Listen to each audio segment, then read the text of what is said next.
ውድ የሸገር ቤተሰቦች ይህ ትክክለኛው የሸገር ኤፍኤም 102.1 የዩቲዩብ ቻናል ነው። ማራኪ ፕሮግራሞቻችንን መከታተል ትችሉ ዘንድ ቻናላችንን ሰብስክራይብ እንድታደርጉ እንጋብዛለን። እናመሰግናለን።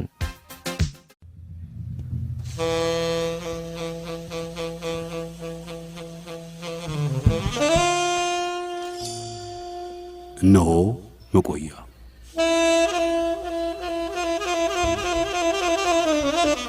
በመቆያችን እናቆያችሁ።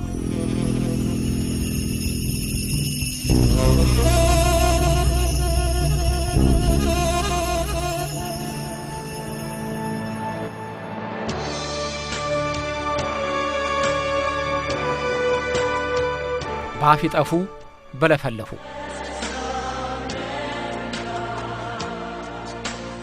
በሁለተኛው የዓለም ጦርነት ጊዜ በማንኛውም ደረጃ ላይ ያሉ መኮንኖች ስለማንኛውም ጉዳይ ስለ ነፍስ ወከፍ መሳሪያ ቢሆንም እንኳን አንዳችም መግለጫ እንዳይሰጡ በጥብቅ ተከልክሎ ነበር። ለክልከላውም አጭር አገላለጽ ተሰጠው። በቀጥታ ስንተረጉመው ማሞጥሞጥ መርከብ ያሰምጥ የሚል አይነት ይሆናል። በእኛው አገር ምሳሌን ተካው ካሉ ደግሞ ባፍ ይጠፉ በለፈለፉ ይወድረዋል። አንዲት መግለጫ መርከብ የሚያሰምጥ ጣጣ ታመጣለች ለማለት ነው። እውነትም ከ70 ዓመታት በኋላ ይህን ንግግር በቅጡ ልብ ያላሉት ጀነራል ስታንሊ ማክሪስታል በምላሳቸው ራሳቸው ሰመጡ። ባፍ ይጠፉ በለፈለፉ የሚለው ተረት በልካቸው የተሰፋ ሆኖ ታየ።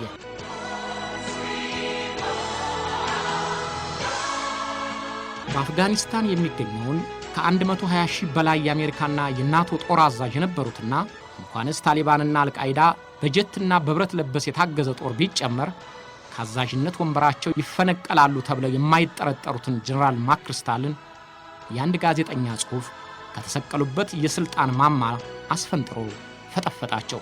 በጋዜጠኛው ማይክል ሃስቲንግ ጽሑፍ ምክንያት እጅግ ከሚወዱት ሙያ ልቀው ከሚታዩበትና ለአንድ ወታደር የሌሊትና የቀን ህልሙ ከሆነው የከፍተኛ አዛዥነት ማዕረግ ባላሰቡበት ቀን ተወገዱ።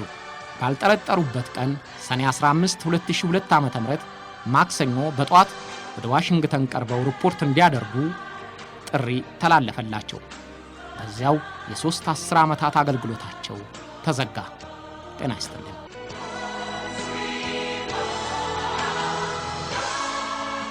ጀነራል ማክሪስታል በኋላም ራሳቸው እንዳመኑት ሳይቸግራቸውና ከመንገድ ውጭ ወጥተው ሊሽሯቸውና ሊሾሟቸው የሚችሉትን አለቆቻቸውን ለምላሳቸው ገደብ ሳያደርጉ በመተቸታቸው ታገዱ። እዚህ ሁሉ ያበቃቸውና ከሚወዱት ሥራ እህል ውሃቸውን የጨረሰው ሮሊንግ ስቶን ለተሰኘ መጽሔት የሰጡት መግለጫ ነበር። እንዲያው ሲያገጣጥማቸው ነው እንጂ ያ መጽሔት የወታደሩን ክፍል በማጥላላት የሚታወቅ እንደመሆኑ በርካታ የጦር አዛዦች ብዙ ጊዜ መግለጫ አይሰጡበትም። ማክሪስታል ግን ጓዳ ጎድጓዳቸውን አመላቸውንና አስተሳሰባቸውን ሁሉ ዘረገፉለት። ውጤቱ መጽሔቱ በተነበበ ማግስት የእርሳቸውን ከሥራ መባረር አስከተለ።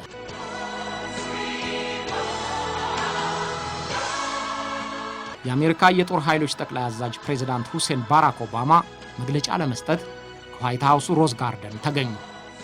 ምክትል ፕሬዝዳንቱ ጆን ባይደን፣ የመከላከያ ጉዳይ ኃላፊው ሮበርት ጌትስ፣ የጦር ኃይሎች ኤታማዦር ሹሙ አድሚራል ማይክ ሙላን፣ የማዕከላዊ ዕዝ አዛዥ ጀነራል ዴቪድ ፔትረስ በግራና በቀኝ አጅበዋቸዋል። ኦባማ እየጸጸታቸውም ቢሆን ጀነራል ማክሪስታልን ከኃላፊነታቸው ማገዳቸውንና እንዲያቀርቡ የተጠየቁትን የሥራ መልቀቂያቸውን መቀበላቸውን አስታወቁ።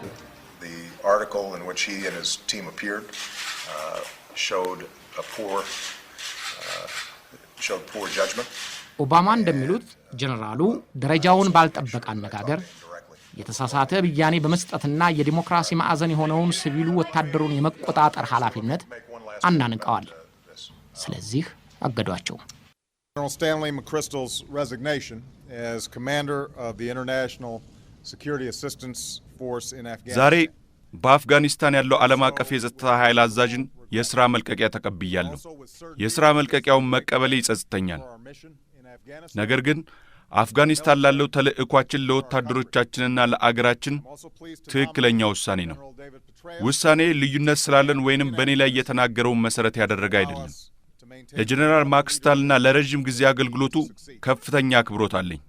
ነገር ግን ጦርነት ከማንኛውም ሰው ከጀነራልም ከፕሬዝዳንትም ቢሆን የበለጠ ነው። በጦርነት እንደ ጀነራል ማክሪስታል ያለ አዛዥን ማጣት ጉዳት ቢሆንም ለብሔራዊ ጸጥታችን ትክክለኛ ውሳኔ ነው። በመጽሔቱ ላይ የተጻፈው ከአንድ አዛዥ የሚጠበቅ ባህሪ አይደለም። በዘመቻ ወቅት የጦር አዛዥ ከኃላፊነቱ ሲነሳ ከ50 ዓመታት ወዲህ የጀነራል ማክሪስታል ለመጀመሪያ ጊዜ መሆኑ ነው። ከ58 ዓመታት በፊት የኮሪያ ዘመቻ ዋና አዛዥ የነበሩት ጀነራል ማካርተር ከኃላፊነታቸው የተነሱት የፕሬዝዳንት ትሩማንን ሥልጣን ተጋፍተዋል ተብለው ነበር። በሁለተኛው የዓለም ጦርነት የጃፓንን ኃይል በመስበር ጀግንነታቸውና ዝነኝነታቸውን ያስመሰከሩት ማካርተር በኮሪያ ጦርነት አዛዥነት ተመደቡ። ከብዙ ውጊያዎች ድል በኋላ ማካርተር ቻይና ተሸናፊነቷን ካመነች ጦርነቱ እንዲቆም ሲፈልጉ፣ ፕሬዝዳንት ትሩማን ግን የቻይናን የጦር ካምፖች ድብደባ እንዲቀጥል ፈለጉ። በዚህ አቋማቸው ስላልተስማሙ ትሩማን አንጋፋውን ጀነራል ማካርተርን ከኮሪያ አዛዥነታቸው ከ52 ዓመት ወታደራዊ አገልግሎታቸው በኋላ አነሷቸው። ከዚያ ወዲህ በዘመቻ ላይ ያለ አዛዥ በግድ ከኃላፊነት ሲነሳ ጀነራል ማክሪስታል የመጀመሪያው ናቸው።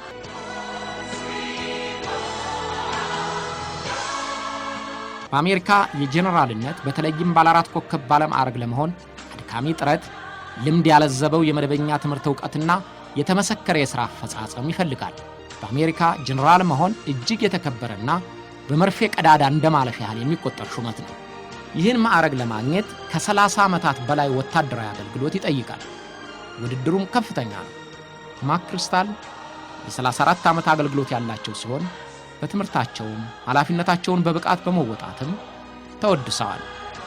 ትጉህ፣ በቀን 4 ሰዓት ብቻ የሚተኙ፣ ከአንድ ጊዜ በላይ የማይመገቡ፣ ጠምጣማ ቁመና ያላቸው መሆናቸውን ሃስቲንግ ጽፎላቸዋል።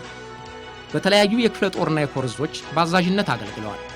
በኢራቅ የበረሃው ጋሻና የበረሃው ማዕበል ዘመቻዎች በኮሎኔልነት ማዕረግ በአዛዥነት፣ በአፍጋኒስታንም የልዩ ኃይል እዝ አዛዥ ሆነው በብርጋዴር ጀነራልነት ማዕረግ ሰርተዋል። የውትድርና የሥራ አፈጻጸማቸው እየተመሰገነ ሆኖ በመገኘቱ በዓለም አቀፍ የጸጥታ ታዳጊ እዝ አዛዥነታቸው ላይ ደርበው ያን ጊዜ ሌተና ጀነራል የነበሩት ማክሪስታል ለአፍጋኒስታን የኦባማ ስትራቴጂን ለማስፈጸም ምርጫው ከርሳቸው ላይ ወደቀ። ለዘመቻ አዛዥነት መመረጥ ደግሞ ለአሜሪካ የውትድርና ሕይወት ድንቅ ዕድል ተብሎ ይታሰባል። ማክሪስታል እነዚህን ሁሉ በሞገስ የሚታዩ ማዕረጎች ላይ ለመድረስ በቅተው ነበር። በዚያው መጠን በአሜሪካ የጦር ኃይል ውስጥ የሚፈቀደውንና የሚከለከለውን ለማወቅ ይችላሉ ማለት ነው። የውድቀታቸው ምክንያት የሆነው ንግግራቸው ግን ነባር የወታደር አባል አድርጎ የሚያሳያቸው ሆኖ አልታየም ብለዋል አንድ የአሜሪካ ሴኔት አባል።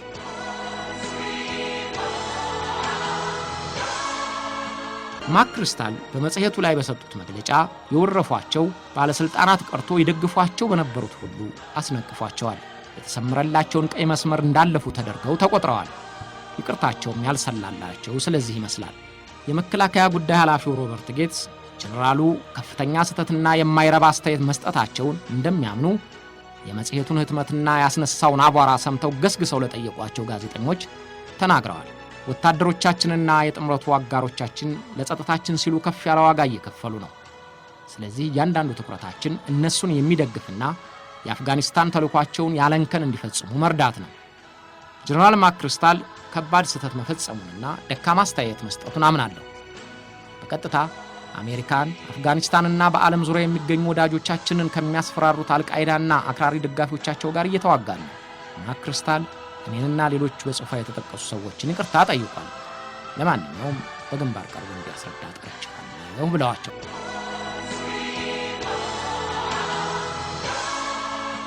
መጽሔቱ እንደታተመ ፕሬዝዳንት ኦባማም ሆነ ምክትል ፕሬዝዳንት ባይደን ቶሎ አላነበቡትም። የጀነራሉን አስተያየት የያዘ ጽሑፍ መታተሙን ለምክትል ፕሬዝዳንት ባይደን የነገሯቸው ራሳቸው ጀነራል ማክሪስታል ይቅርታ ለመጠየቅ ብለው ከካቡል ሲደውሉላቸው ነበር። ባይደን በአየር ኃይል ቁጥር 2 አውሮፕላናቸው በጉዞ ላይ እንዳሉ ማክሪስታል ደውለው ይቅርታ ጠየቋቸው። ጽሑፉት ያላነበቡት ባይደን ወዲያው ማክሰኞ ጠዋት 2 ሰዓት ግድም ላይ ለኦባማ ደወሉላቸው። ጽሑፉን ካነበቡት በኋላ ፕሬዝዳንት ኦባማ ተቆጡ ሳይሆን አበዱ።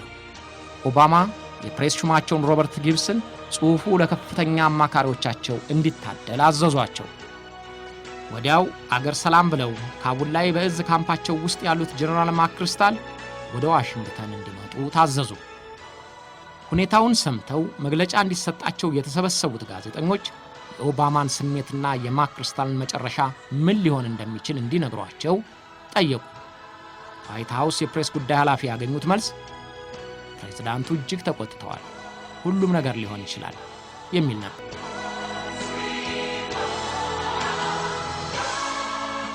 ማይክል ሃስቲንግ ለዋሽንግተን ፖስት ጋዜጣና ለሮሊንግ ስቶን መጽሔት ጽሑፍ የሚያቀርብ ፍሪላንሰር ቋሚ ተቀጣሪ ያልሆነ ጋዜጠኛ ነው። ባለፈው ሚያዝያ ወር ወደ ፓሪስ ሄዶ በነበረበት ወቅት ጀነራል ማክሪስታልና ረዳቶቻቸውን አገኘ።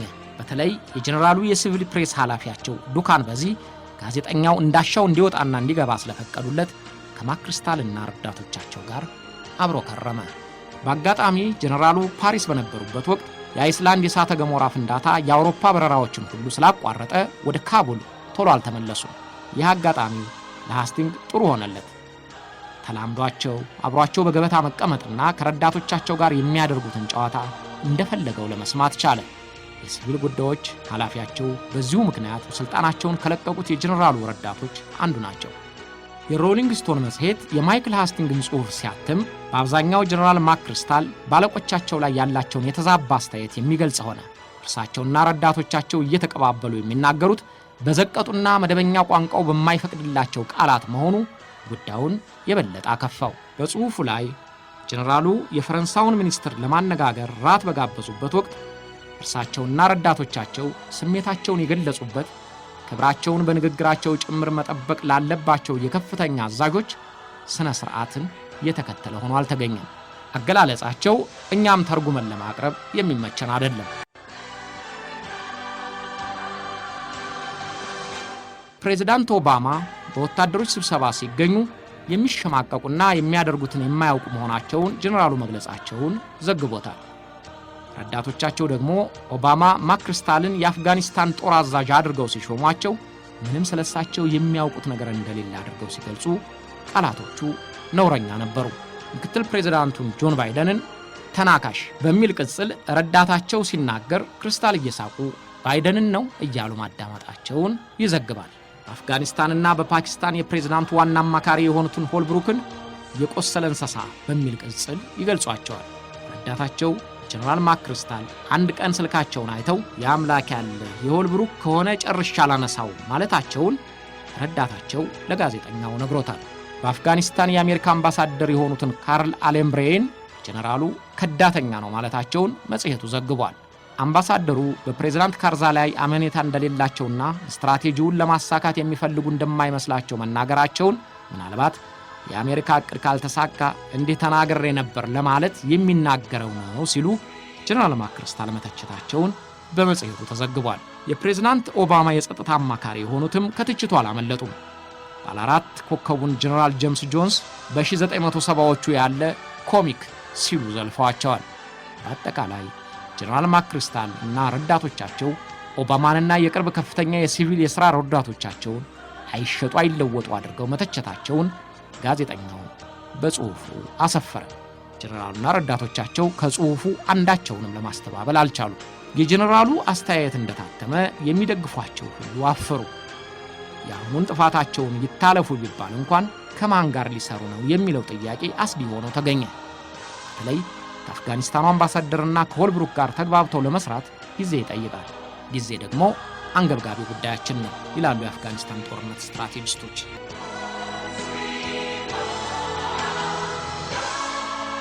በሌላ በኩል የማክሪስታልን ግልጽና የመሰላቸውን በቀጥታ የመናገራቸው የሚደግፏቸው የሚዲያ ሰዎች አልታጡም። ይሁንና አሁን ለያዙት ሹመት የሚዲያዎች ድጋፍና ሙገሳ አልጠቀማቸውም። ጀግናና ብቁ አዛዥ የሚባሉት ጀነራል ማክሪስታል በንግግራቸው አቧራ ማስነሳት የሚወዱ መሆናቸው ቀድሞም ይነገርላቸዋል። አሁንስ አበዛው ተብለው ነው እንጂ ከአንድ ዓመት በፊትም በለንደን ዓለም አቀፍ ጥናት ጉባኤ ላይ ተገኝተው በጥያቄና መልስ ዝግጅት የተናገሩት ከፕሬዝዳንት ኦባማ ጋር አጋጭቷቸዋል። በጉባኤው ላይ ምክትል ፕሬዝዳንቱ ባይደን የደገፉትን የልዩ ኃይል ዘመቻና የሚሳኤል ጥቃት ዕቅድ ቀውስ የሚፈጥርና የማይሰራ ብለው በግልጽ መናገራቸው አለቆቻቸውን በጊዜው ቅር አሰኝቷል። በወታደር ፊት ግልጽ ነኝ ብሎ የመጣለትን ሁሉ መዘርገፍ የሚወደድ አለመሆኑን ማክሪስታል የረሱት ይመስላሉ። የጦር አዛዦች በአብዛኛው በዚህ ጠገጋቸው በኩል ሐሳባቸውን የማቅረብ ልማዱን ሰብረው በአደባባይ መቃወማቸው ቅሬታ በመፍጠሩ ፕሬዝዳንት ኦባማ ለ20 ደቂቃ አነጋግረዋቸዋል። በአየር ኃይል ቁጥር 1 አውሮፕላን ውስጥ ለብቻቸው ተገናኝተው ያነጋገሯቸውን የሰማ ባይኖርም ግን እንጣጥ የሚል ማስጠንቀቂያ ሳይሆን እንደማይቀር ተገምቷል። ከዚያ ወዲህም ወታደር እንዲጨመርላቸው የጠየቁበት መንገድ አልተወደደላቸውም። የወታደር ጭማሪውን ጉዳይ እንደተለመደው በዚህ ሰንሰለታቸው በኩል ማስረዳት ሲገባቸው እሳቸው ግን በአደባባይ ለጋዜጦች መግለጫ ሰጡበት። ይህ አድራጎታቸው ኦባማን እንዲፈቅዱ ለማስገደድና ከህዝብም ጋር ለማላተም ተደርጎ ተወስዶባቸዋል። እነዚህ ሁሉ የፈጠሩት ስሜት ሳይበርድ የአሁኑን ወቀሳ ክብር በማይጠብቅ ቋንቋ መጠቀማቸው የእንጀራ ገመዳቸውን ለመበጠስ በኃላፊዎቹ ዘንድ በቂ ምክንያት ሆነላቸው።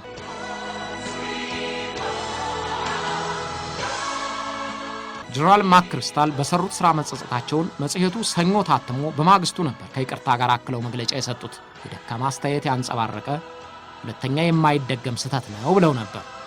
ግን ባለቆቻቸው ዘንድ ጥፋታቸው አመዝኖ ስለተገኘ ከኃላፊነታቸው ከመነሳት አላዳናቸውም። በአገልግሎት ዓመታት በግለሰብና በሙያ ክብር መርህ ኖሬያለሁ። በዚህ ጽሑፍ የተንጸባረቀው ግን ከዚያ ደረጃ የወረደ መሆኑን አምናለሁ። ለፕሬዝዳንት ኦባማ፣ ለጸጥታ አማካሪዎቻቸውና የአፍጋኒስታንን ጦር ለሚወጉ የሲቪል መሪዎችና ወታደሮች ከፍ ያለ አክብሮት አለኝ። ውጤትም እንዲገኝበት ልባዊ ድጋፌን እሰጣለሁ ብለዋል። እንዲህ አይነቱ መግለጫቸው ለሌላ ጉዳይ ይጠቅም እንደሆነ እንጂ የአዛዥነት ማዕረጋቸውን ለመመለስ አላስቻላቸውም። So I went downstairs and I lived right above our operations center. And he shows me the article and as soon as I read ወደ ምድር ቤት ወረድኩና መጽሔቱን አገኘሁት። የመጽሔቱ የሽፋን ጽሑፍ የኔ ስም ነው። በጽሑፉ ውስጥ ቡድኔ ከቁጥጥር የወጡ አይነት አድርጓቸዋል። በምክትል ፕሬዝዳንቶቹና በሌሎች ኃላፊዎች ላይ የተሰጠ አስተያየት ይዟል። ልክ እንዳነበብኩት ይህ የግጭት ሰበብ ይሆናል ብዬ ገመትኩ። በዚህ ጉዳይ ላይ ካለቆቼ ጋር መነጋገር እንደማይቻል ገመትኩ። ጸሐፊው እውነተኛ ይሁንም አይሁን እርግጠኛ አልነበርኩም። የማውቀው አጠቃላይ ነገሮች ላይ መነጋገራችን ነበር። ግን ጸሐፊው እውነተኛ ነው ሐሰተኛ ነው ብዬ መሟገትም አልፈለኩም። የተወሰነ ጊዜም የተኛው መሰለኝና ህልም የማይመሰለኝ። ምክንያቱም ልገደል ወይም በሌላ ድክመት ልከሰስ እችላለሁ ብዬ እገምታለሁ። ግን ታማኝነትን በማጉደልና በዘለፋ ምክንያት ለዓመታት ከቆየሁበት ሥራ እከሰሳለሁ ብዬ አልገመትኩም። ወዲያው ወደ አለቆቼ ወደ ምክትል ፕሬዝዳንቱ ስልክ ደወልኩ። በማግስቱ ወደ ዋሽንግተን መጣውና ከፕሬዝዳንቱና ኢታማዦር ሹም ጋር ተነጋገርኩ። ያን ጊዜ ሁለት ምርጫ ነበረኝ። አንደኛው ጸሐፊው በትክክል ያልኩትን አልጻፈም ብዬ መከራከር፣ ያ ማለት ግን ከፍተኛ አቧራ እንደሚያስነሳና ወደ ጦርነት የሚያስገባኝ ነው። ሁለተኛው የተጻፈው እውነት ሆነ ውሸት ውሳኔ የሚሰጠው ፕሬዝዳንቱ ነው። ስለዚህ እርሱ እንዲወስን መተው ነው። ከፕሬዝዳንቱ ጋር በዋይት ሃውስ እንደተገናኘን እንድቀጥል ከፈለክ እቀጥላለሁ፣ የሥራ መልቀቂያ እንዳቀርብም ከፈለክ ይህንኑ አድርጋለሁ አልኩት። የፕሬዝዳንቱ ፍላጎት ይህ ስለነበረ መልቀቂያዬን አቀረብኩ። ጀነራል ማክሪስታል ከኦባማ ጋር ለ20 ደቂቃ ያህል ተነጋግረው መልቀቂያቸውን ካቀረቡ በኋላ በቀጥታ ዋሽንግተን አካባቢ ፎርት ማክኔር ካምፕ ወደሚገኘው መኖሪያቸው ሄደዋል። ከሁለት ቀን በኋላም ጡረታ ለመውጣት እንደሚፈልጉ ለጦር ክፍላቸው ተናግረዋል። ለነገሩ ፕሬዝዳንት ኦባማም ሲናገሩ እስካሁን በውትድርና ለፈጸሙት ተግባራቸው ያመሰገኑበት ቃል ከዚያ በኋላ በዩኒፎርማቸው እንደማይቀጥሉ ለነገር ሰንጣቂዎች ፍንጭ ሰጥቷቸዋል። የ34 ዓመታት አገልግሎታቸው በእንዲህ አይነት አጋጣሚ ተዘጋ።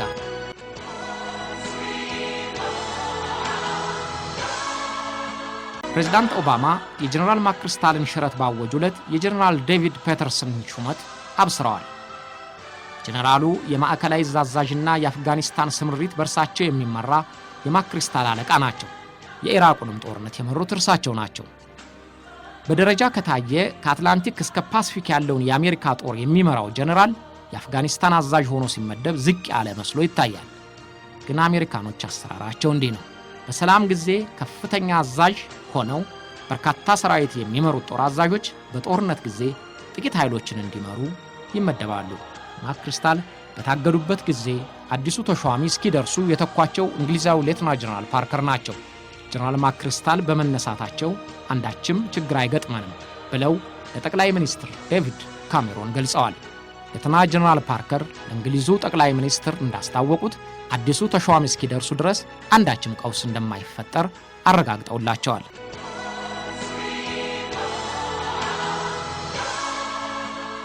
ለአሜሪካ የጦር አዛዦች ከሰራዊቱ በጡረታ ሲገለሉ እንደሚደረገው ሁሉ ለጀነራል ማክሪስታል መሰናበቻም የክብር ዘብ ተሰለፈላቸው። ጀነራል ማክሪስታል የአፍጋኒስታን ዘማች የሚለብሰውን የጦር ልብስና ጥቁር ቆብ አድርገው የደህና ሆኑ የመሰናበቻ ንግግራቸውን ለተጠሩ እንግዶች አሰሙ። Our warriors of all ranks, and that includes many who don't wear a uniform, but defend our nation, with whom I have shared aircraft. የደንብ ልብስ የለበሳችሁትም ሆነ ያለበሳችሁት ሀገራችንን የምትጠብቁ በማንኛውም ማዕረግ የምትገኙ ወታደሮች ለረጅም ዓመታት በጦርነቱ ደስታን፣ ሳቅንና ጭንቀትን፣ ድልን ተካፍለናል። ሁላችሁም እዚህ ያላችሁ፣ ግማሾቻችሁም በውጊያ ላይ ናችሁ። አብዛኛው እኔ ያገኘሁት ክብር ለእናንተ የተሰጠ ክብር ነው። ለከፍተኛ ማዕረግ የበቃሁት በእናንተ ነው። አመሰግናለሁ። ወዲያው የልዩ አገልግሎትና የረጅም አገልግሎት ሜዳሊያ በመከላከያ ሚኒስትሩና በኢታማጆር ሹሙ ተሸለሙ። የጀነራል ማክሪስታል የውትድርና አገልግሎት በዚሁ ተጠናቀቀ። ጀነራል ማክሪስታል አሁን የ64 ዓመት ጎልማሳ ሆነዋል። ከወታደራዊ አገልግሎታቸው በኋላ በያሌ ዩኒቨርሲቲ በዓለም አቀፍ ግንኙነት ኮርሶችን ሲሰጡ ቆይተዋል። ከዛም ወዲህ የሥራ አመራር አማካሪነትና በታላላቅ ስብሰባዎች ተጋባዥ እንግዳ እየሆኑ አገልግለዋል። የዴሞክራቲክ ፓርቲ አባልም ሆነዋል። አሁንም በቀን ከ10 እስከ 12 ኪሎ ሜትር የመሮጣቸውንና በቀን አንድ ጊዜ ብቻ የመብላታቸውን ልማድ አብራችሁን ስለቆያችሁ እናመሰግናለን።